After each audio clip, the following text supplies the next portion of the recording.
I really firmly believe that the actual efficient size of a company is shrinking very rapidly. And so the future will be almost all startups. Like I think most of the world and most business will adopt the startup mentality in the sense that there'll be small companies loosely connected and coupled to each other, almost through APIs or processes for their needs. The Industrial Revolution, way back when, before I was born, created this massive clustering effect where basically said there's economies of scale from having factories, and so everybody has to gang together in these 5,000, 10,000 person companies. And I think that trend has now reversed thanks to information technology.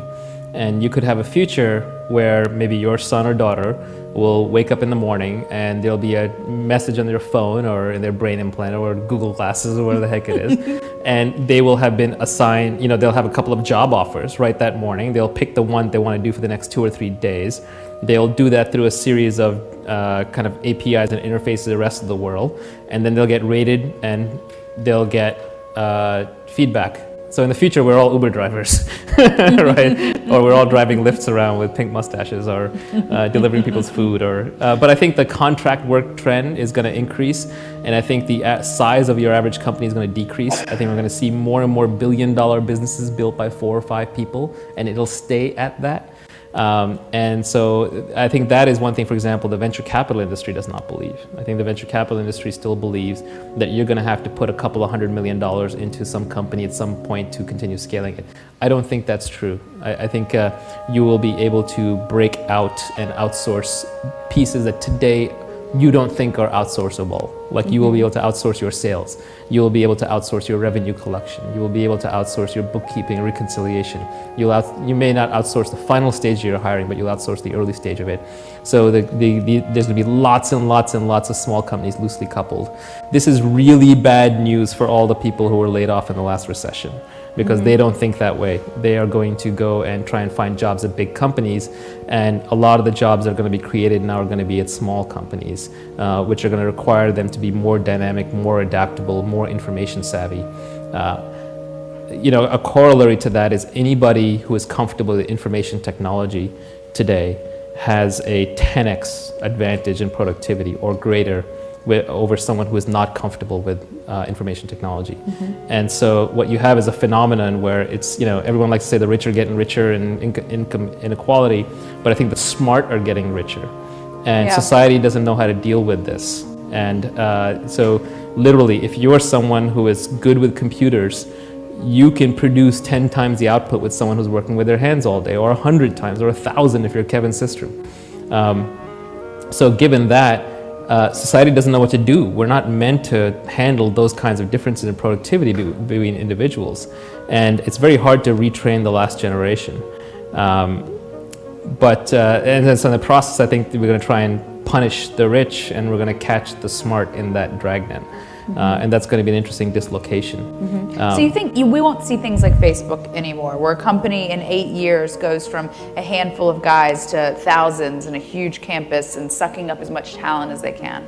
I think any entrepreneur worth their salt could today build Facebook with, if they were building Facebook today and they had the same feature set, they could do it with a few hundred people. Wow. It's just that if Facebook and Google are in the situation that large companies end up in, where the founders know that 80% of the people in there are not really needed, they just don't know which 80%. You can't identify. They're all lost now in the politicking. I think you described Yahoo. Yeah, you can't identify. Yeah, the ratio might be different there, but that's Marissa's job. She's got to get in there and clean house. You'll know she's doing her job if she fires a whole bunch of people. Yeah. We've said that since she was hired. She still hasn't done it, so. Well, she's trying to figure it out. She's trying to figure out which chunk. How much of Yahoo do you think needs to be fired? No one's watching anymore. I haven't, the truth is I haven't used Yahoo in a long time. So all of them? I know, I just haven't used it. I don't even know what they do that much. I mean, there are parts of it that are pretty cool, like they have some marketplace products like Yahoo Autos, and Yahoo Finance is probably still the best finance site on the web. But we switched off Yahoo Mail a long time ago. Yahoo Search, what happened to it? Right? Yeah. Did they go to Bing or something? Yeah. So Yahoo just needs to figure out what business is not in, cut all of those. So Yahoo doesn't just need to fire people; it needs to exit entire businesses and then focus on a new set. The future is all mobile, so Yahoo's got to bet on mobile. But saying you got to bet on mobile is like saying you got to bet on tech. It's too broad. So you got so hopefully she won't come out and say we're betting on mobile. Like, okay, yes, of course you're betting on mobile. What part of mobile? Right? So if in the future we're all working for small companies, and in some cases you're even your own contractor and your own startup, does that mean everyone has to work harder? Because people at startups work a lot harder than people at big companies on average. Yeah, but you're working it your way. There's less bullshit, hopefully. And when you're doing it your own way, it doesn't feel like work. To me, the definition of work is a set of things you have to do that you don't want to do. By definition, if you want to do it, it's not work. That is literally the difference between work and leisure. Right? Like when you play video games, for example, when you're raising cows on Farmville and paying money to Mark Pincus, right? And you're depositing coins into his wallet. That's work, right? Farming is work. Why are you farming? But you don't consider it work because you want to do it. So that's the genius of Zynga.